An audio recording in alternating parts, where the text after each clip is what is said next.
아침에 새벽 기도를 나오는데 우리 집사님과 애 둘을 같이 만난 거예요.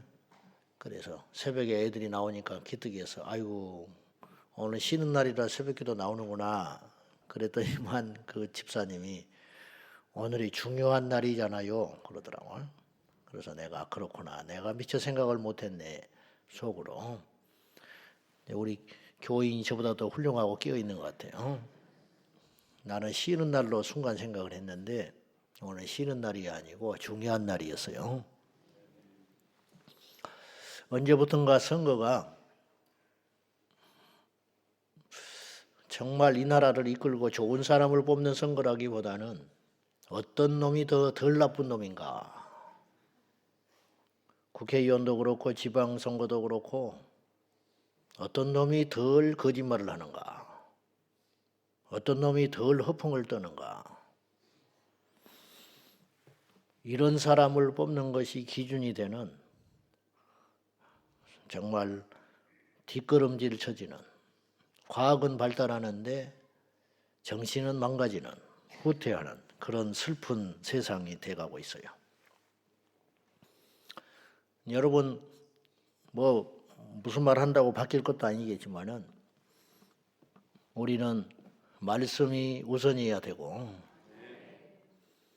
현재보다 미래가 더 중요하고 최선이 없으면 차선을 뽑으세요. 최선이 없으면 차선을 뽑으시고 최악은 뽑아서는 안 된다는 거예요. 그래서 믿음의 신념으로 잘 최악은 투표 안 하는 거예요. 어쨌든 투표를 하시고 기도하시면서 믿음으로 잘 선택을 하십시오. 어차피 하나님이 정해놨겠지만은요. 자, 세상에서 제일 무서운 일은 무질서한 겁니다. 무질서. 제가 이제 목회를 해보면서도 느끼는 것인데 좋다. 그러면 어느 날 질서가 없어져 버려요. 그럼 어떤 일이 벌어지냐면 전체가 고통을 받아요. 왜 하나님이 인간에게 자율성을 주지 아니하시고 자꾸만 그렇게 법을 만드셨을까? 천국 가면 법 없어요. 저는 확신해요. 왜냐? 천국은 지혜가 없거든요. 시기 질서도 없고 불의도 없고 거짓도 없고 그러니 법이 무슨 필요가 있겠어요. 그러나 이 땅은 죄로 가득 찬 세상을 살고 있기 때문에 법이 필요할 수밖에 없어요. 싱가포르이 법이 엄하다잖아요. 벌금. 침만 뱉어도 벌금. 담배 꼭지만 버려도 벌금. 체벌도 있는 나라죠. 그러니까 나라가 이러쿵저러쿵 해도 작은 소국이지만 8만 문 GNP를 갖고 있는 거예요.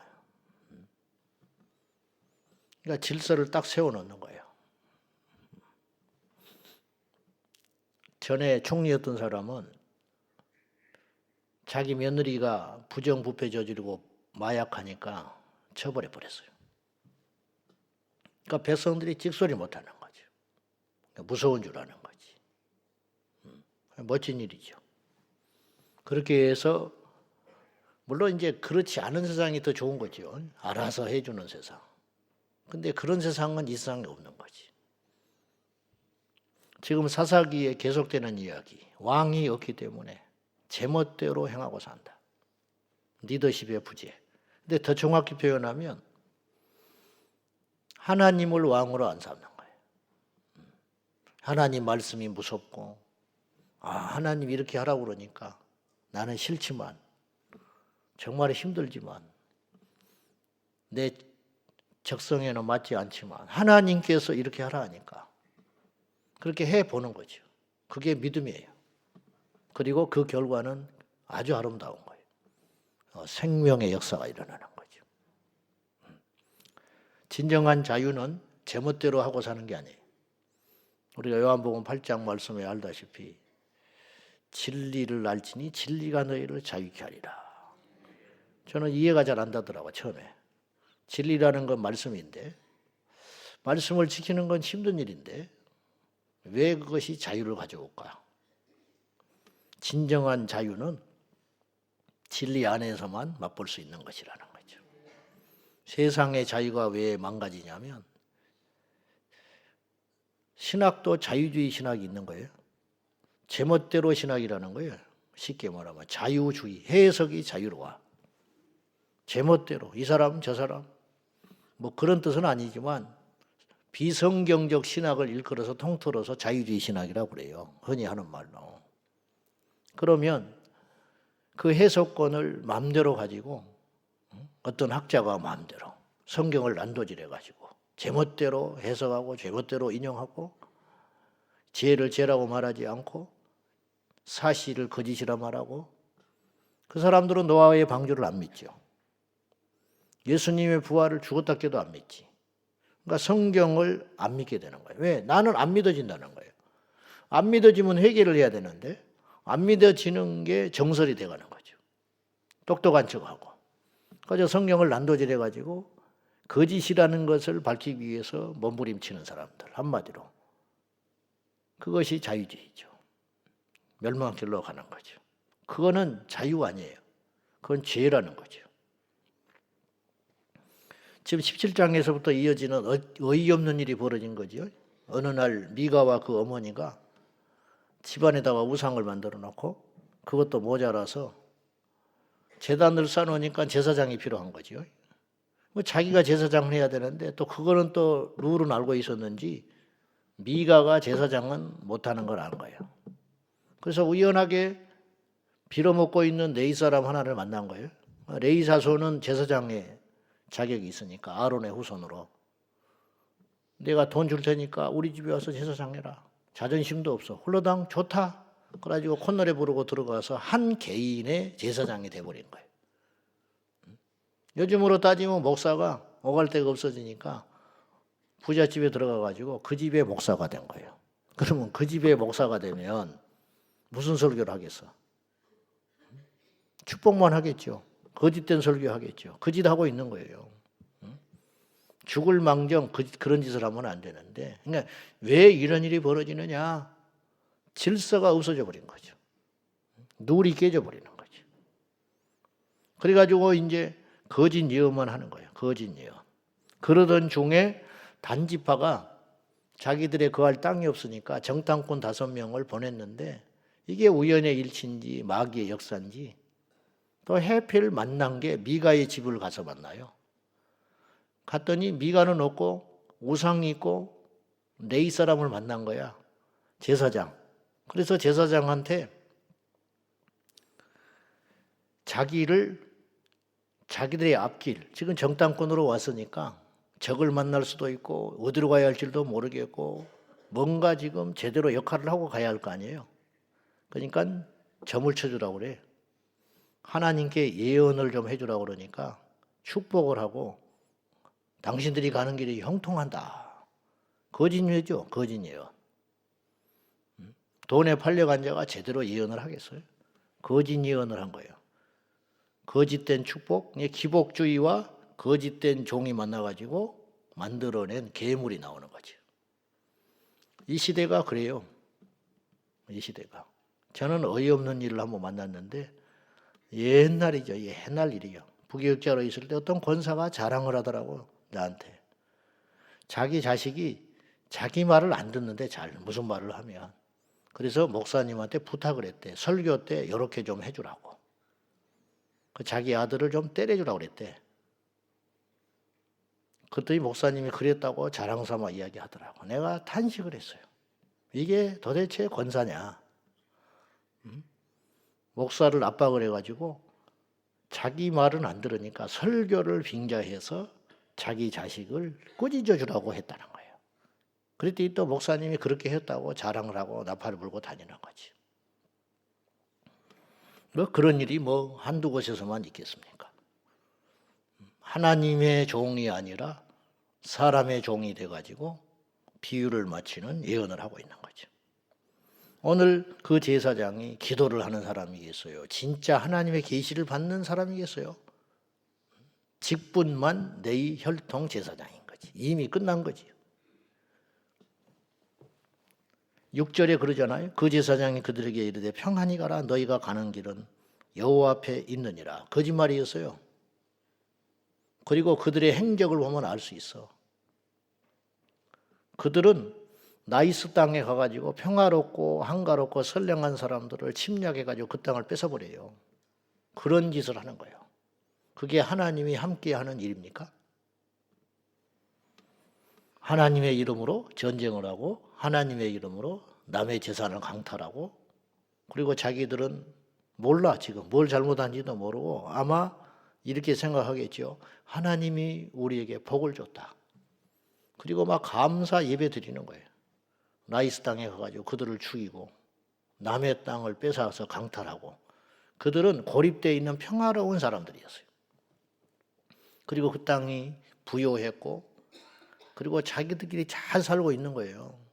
근데 느닷없이 하나님의 이름으로 600명이 넘는 전사들이 들어와가지고 칼을 휘두르고 어린아이부터 어른까지 전부 도륙하고 그 땅을 강탈해 뺏어버렸어요. 옛날에 십자군 전쟁이 그랬단 말이에요. 중세 1000년이 그랬어요. 하나님이 어디 계셔? 하나님의 이름을 걸고 십자가에 깃발을 들고 갔지만 십자가는 그런 데 쓰라고 준 십자가가 아니었잖아요. 근데 피 흘리는데 십자가 앞세우고 들어가고, 산업혁명에 기술은 개발했고 수요는 많아지고 그러는데 물자가 부족하니까 선교를 명분으로 아프리카 대륙을 침략해가지고 선교사 앞세우고 들어가가지고 교회 세우고 그들을 노예 삼고 그들의 광물을 강탈하고 뻔뻔하게 수백 년씩 자기 식민지 삼아가지고 무지하게 만들어서 가르치면 안 되니까, 똑똑하면 안 되니까 자기들끼리만 다 강탈하고 수천 년을 지배할 생각으로 무지하게 만들어가지고 언어도 자기들의 언어로 바꾸어 놓고, 그래서 프랑스가 아프리카에 가면 공용어가 된 거 아니야. 그건 부끄러운 역사거든요. 그때 선교사들이 앞세워서 들어갔어요. 왜 그쪽에 선교가 그렇게 어렵냐면 그 상처가 지금까지 있는 거예요. 인도도 침략당했잖아요. 영국에. 간디가 이런 말을 했어요. 나는 예수님을 믿는다. 그러나 기독교는 싫다 그랬어. 예수님의 정신은 내가 믿지만, 그래서 무저항 운동이 성경에서 나온 거예요. 의를 위하여 핍박을 받는 거. 마태복음 5장에 그 말씀을 영국 도서관에서 읽다가 그것에 탐복을 하고 나중에 그의 정치 철학이 됐어요. 기독교 정신은 따라갔어요. 그러나 기독교는 싫다 이거예요. 너무 슬픈 일이 일어나는 거죠. 오늘날에도 내 자신의 욕심, 나도 그런 사람 중에 하나가 될지 모르지만은, 그래서 끊임없이 조심하고 한국교회가 공룡이 되면 안 돼요. 섬겨야 된다니까요. 교회가 크고 재정이 많아지고 하면 주변에 강자가 돼가지고 정치인들을 만나고 로비를 하고, 그리고 표 때문에 정치인들이 와서 기웃거리고, 그러면 자기의 힘을 과시하면서 자기 교회 유익을 위해서 다른 사람들을 불편하게 만들고 불법을 저지르고, 그러면 안 된다는 거예요. 그때는 당장은 좋죠. 그렇지만 하나를 얻으면 100개를 잃게 된다니까요. 왜 그런 생각을 못하고 사냐고. 정치, 그리고 교회 안에서도, 그리고는 아무렇게나 하나님 빌려가지고 이야기해놓고 하나님이 말씀하셨다고 그러고 예언을 이야기하고, 그 이단보다 피해가 더 큰 거예요. 그게 예수 점쟁이들이 너무 많다니까요. 또 교인들도 무지해가지고 그걸 분별을 해야 되는데 그런 사람을 또 막 추정을 하고 신령하다고 실력 있다고 쫓아다녀요. 하나님 팔아가지고 자신의 헛소리를 짓거려대는 사람들이 이 땅에 너무 많다는 거예요. 우리가 그런 피해들을 지금 보고 있잖아요, 눈으로. 그래서 젊은이들이 교회에 등을 돌리고, 상식적이지 않으니까, 어이가 없으니까 아니 말고 막 소리하는 거예요. 막 자기를 따르는 사람들이, 가스라이팅 당한 사람들이 주변에 있으니까 그 사람들만 믿고, 하나님 믿고 있는 것도 아니에요. 그 세력을 믿고 있는 거예요. 정치화된 세력을 믿고. 나중에 하나님의 심판을 어떻게 감당하려고 그러는지 모르겠어요. 말을 하다 보니까 내 이야기를 하고 있는 것 같기도 한데, 우리가 정말 조심해야 됩니다. 우리에게 주인은 예수 그리스도밖에 없어요. 하나님이 몰라서 그냥 두고 있는 게 아니시는, 이런 일들이 지금 일어나고 있는데, 여러분 보시면 18장에 하나님의 개입이 한 번도 안 나와요. 하나님이 말씀을 하셨다든지, 하나님이 그렇게 못하게 하신다든지, 그렇게 침략을 하고 라이스 땅을 불법으로 점유하고 사람들을 죽이게 하는데도 불구하고 놔두시잖아요. 그러니까 겁이 없는 거예요. 우리가 하나님 앞에 불의하게 하면, 하나님이 사랑했으면 매를 때리고 우리가 혼이 나야 되는데 하나님이 놔버리는 거예요. 왜? 하나님을 공경하고 왕으로 삼지 않으니까. 하나님을 인정해야 그분이 우리를 통치하시고 말씀하시고 인도하기 시작하는 것이에요. 하나님을 의지하지 않잖아요. 하나님께 묻는다든지, 하나님 앞에 회개를 한다든지, 자기를 돌아본다든지, 그런 게 전혀 없잖아요. 지금 단지파도 그렇고, 지금 미가의 집안도 그렇고, 그 주변 사람들도 그렇고, 침략하러 온 600명의 군인들도 그렇고, 한 사람도 하나님 앞에 정신 차리고 있는 사람이 한 명도 없는 거예요. 왜 그러냐? 전부 탐욕의 종이 돼가지고 그 땅을 정복하고, 네이 제사장은 또 회유를 했죠. 야, 600명이 쳐들어가가지고 이제 우상 뺏어가고 네이 사람을 보쌈해서 데려가는 거예요. 그러고 보니까 뭐라고 그랬냐? 야, 한번 생각해봐라. 너 이 작은 집의 제사장으로 있는 것이 낫겠냐? 우리 한 지파의 제사장으로 되는 것이 낫겠나? 좋다고 기뻐하면서 따라갔다고 성경에 나와 있어요. 기뻐해서. 그런 제안을 받으니까. 이왕이면 폼 나잖아. 돈도 더 줄 거 아니에요. 한 명 데리고 예언하는 것보다는 수백 명, 수천 명 앞에서 환호를 받고 박수 받으면서 제대로 옷 갖추고 제사장 노릇하는 것이 낫겠지. 그러니까 홀라당 따라가 버리는 거예요. 하나님은 어디 계시냐 이 말이에요. 그 결과가 어때요? 죽고 피 흘리고 사망의 역사가 일어나는 거죠. 그리고 미가가 또 다시 찾겠다고 쫓아가요. 그런데 도저히 안 돼, 상대가. 한 지파를 무슨 수로 상대합니까? 그러니까 할 수 없이 포기하고 다시 돌아와. 이 도대체 뭐 하자는 거예요, 지금? 자기가 만들어 놓은 우상을 한 지파가 탈취해 가니까 그거 뺏겠다고 제사장한테. 제사장이랑 자기 없는 사이에 가버리니까, 뺏어가니까 이웃 사람들한테 말을 듣고 추격을 했지만은 빈손으로 돌아오는 거죠. 야, 이거 그냥 엉망진창이잖아요. 왜 이런 일이 일어난다고요? 왕이 없으므로 자기 제 멋대로 소위 옳은 대로 행했다. 이게 비극이에요. 우리 아이들이 학교에서 질서가 없어요. 직장에 가면 지금 질서 없잖아요. 상관을 무서워합니까? 더러워서 못한다. 그러잖아요. 학교 보내놨더니 선생이 실력이 없어서 못 다니겠대. 아무리 실력이 없어도 너보다는 나아.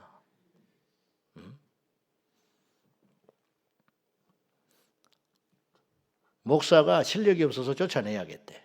장로님들이 앉아서 그렇게 연구하고 있거든. 저는 선생님 편이나 목사님 편을 들자는 게 아니에요.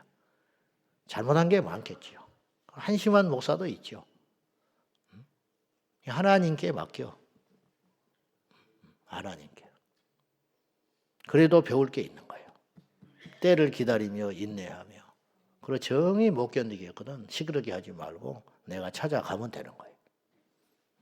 그런데 이게 무질서한 거예요. 무질서. 자식이 부모를 대항하고. 그러니까 자식이 복을 못 받잖아. 자식이 부모를 공경하면 내가 준 땅에서 네 생명이 길리라. 하나님이 약속했는데 안 지키는 거죠. 초등학교 1학년부터 벌써 대바라져 가지고 선생님을 우습게 알고 욕지거리하고 뭐 하라고 그러면 안 해오고 준비물 안 해오는 게 그렇게 잘한 일이요? 혼을 못 내. 잘못해도 혼을 못 내는 거예요. 떠들어도 혼을 못 내는 거예요. 그리고 놔둬버리는 거예요. 수업 시간에 절반 이상이 엎드려 잠을 자고 있어도 선생님이 건드리지를 못해. 무서워서. 그게 뭐예요? 지금 제사장이 권위를 잃어버리니까, 먹고 사는 것 때문에 권위를 잃으니까 거짓 예언이 나오잖아요. 선생님들이 자부심이 없고 의욕이 없고 사명이 사라지니까 나 들으라면 듣고 말라면 말아라. 네 인생은 네가 알아서 해라. 지금 그러고 있잖아요. 너무 슬픈 일이잖아. 옛날에 우리 스승들은 그러지 않았어요. 깃방망이를 때리고 숙제를 못하면 집으로 돌려보내질 않았다고요. 기연히 하고 가라. 그리고 학교에서 불러. 그런 선생님이 자기가 잘못한 것도 아니지만 벌벌벌 떨고 가가지고 새파란 젊은 선생님한테 머리를 조아리면서 다 제 잘못입니다. 내가 자식을 잘못 키워서 그렇습니다. 이러면 곤란하다고 말이요, 선생님이. 그러면 결국은 그 속에서 누가 복을 받냐? 선생님이 복을 받는 게 아니라는 거예요. 내 새끼가 복을 받아서 잘 크는 거예요. 그래서 사람 되는 거예요. 그래서 그것이 무서워서. 그래서 참고 안 늦고 질서를 지키고 어른을 공경할 줄 알고. 요새 직장생활 보세요. 애들이 가서 얼마나 견디고 있는지. 그러니까 실력이 안 늘지.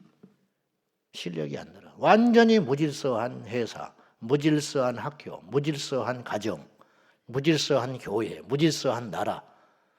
전체가 침몰하고 있다는 거예요.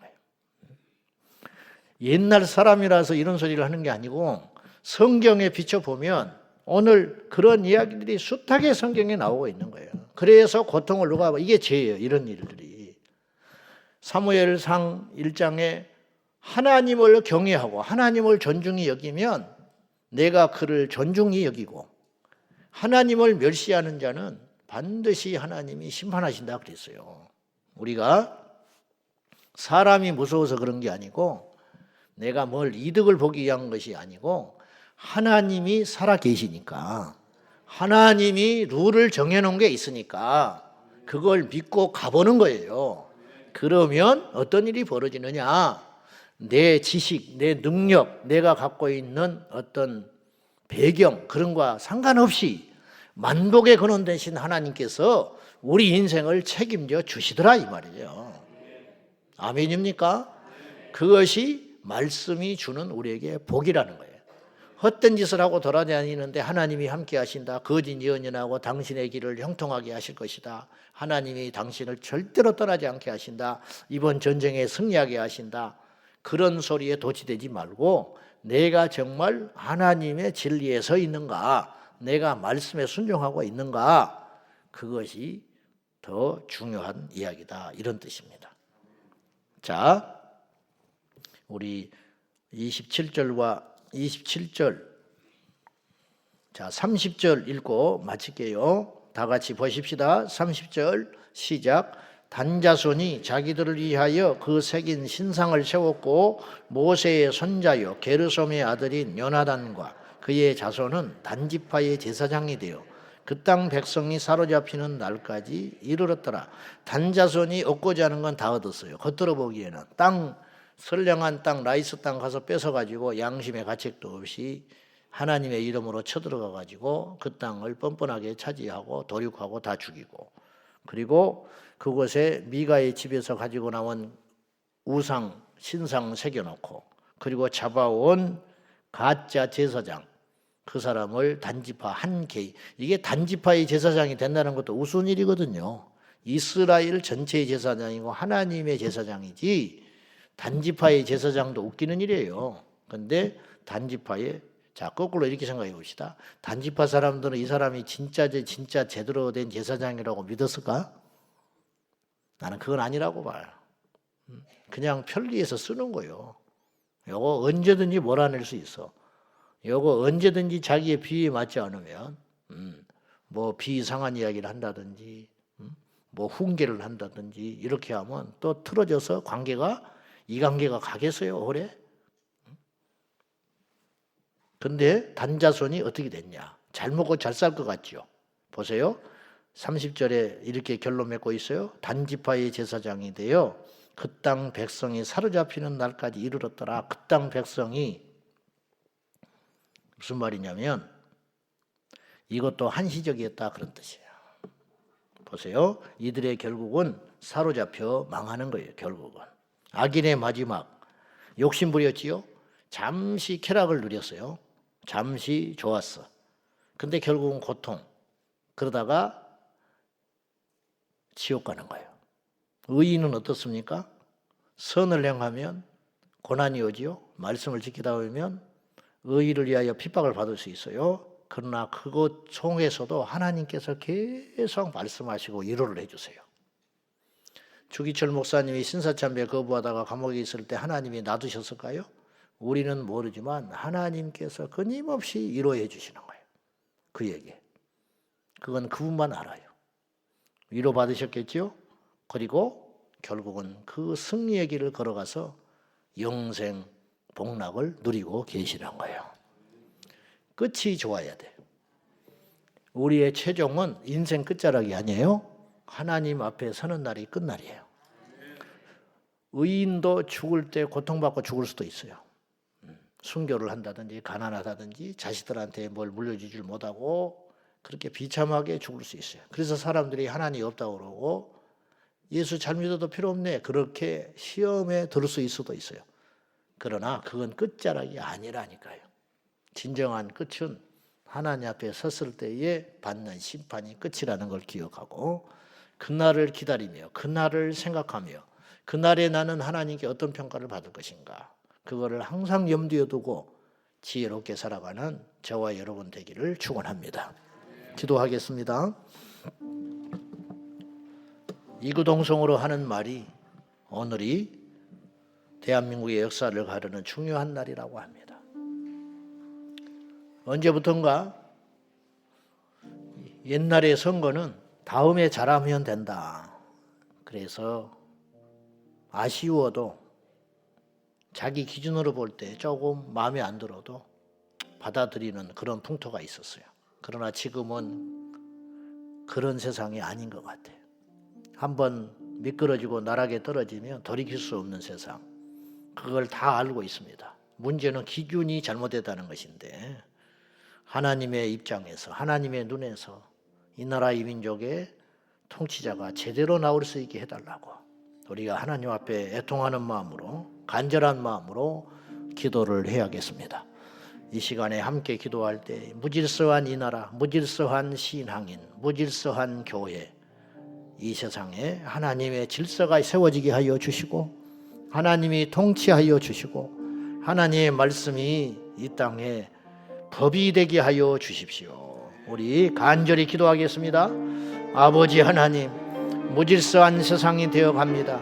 참혹한 세상이 되어갑니다. 어지러운 세상이 되어갑니다. 어찌하면 좋습니까? 아버지 하나님, 간절히 기도하고 구하오니 이 나라에 하나님의 법, 하나님의 진리, 하나님의 통치가 일어나게 하여 주십시오.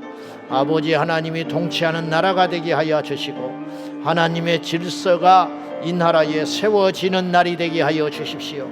오늘 우리가 선거에 임할 때에 하나님의 마음으로 임하게 하시고 아버지 이 나라를 진정으로 아끼는 사람, 우리의 자녀들에게 기감이 되는 일꾼, 이 나라의 앞으로의 미래를 가를 수 있는 중요한 선거 가운데 하나님 간섭하여 주십시오.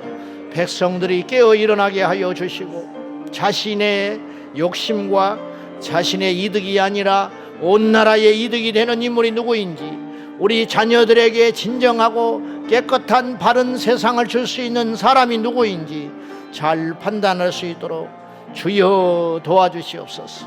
믿는 자들이 깨어 일어나게 하여 주셔서 믿는 사람들이 제대로만 믿어도 이 세상은 그렇지 않을 텐데 믿는 자들이 어리석고 깊은 잠에 빠져서 이 지경이 되어가고 있으니 믿는 자들이 이제라도 깨어 일어나게 하여 주십시오. 이제라도 깨어 일어나게 하옵소서. 하나님 아버지, 사사기의 비극은 옛날 이야기가 아니라 오늘도 여전히 일어나는 일들입니다. 인간의 탐욕과 욕심이 하나님의 법을 버려서 그 시대에 사륙과 전쟁과 비극이 있었듯이 오늘 이 세상이 그렇습니다. 주여, 제사장이 바르지를 못하고 백성들이 깨어있지를 못하니 온 세상이 어지럽고 시끄러웠듯이 이 땅에 예수 믿는 우리들이 말씀에 서지를 못하고 강단에서 진리를 선포하지를 못하고 성도들이 순종하지를 않으니 세상에서 조롱을 받고 빛과 소금의 역할을 감당하지 못하는 종이 호랑이가 되어버리고 말았습니다. 주여 이제라도 역사해 주셔서 이 땅에 믿는 자들이 정신을 차리고 깨어 일어나게 하시고 이 나라의 진정한 통치자를 하나님 세워 주옵소서. 주님 앞에 기도할 따름입니다. 아버지 역사하여 주시옵소서. 예수님의 이름으로 기도 올리옵나이다. 아멘. 주여 주여 주여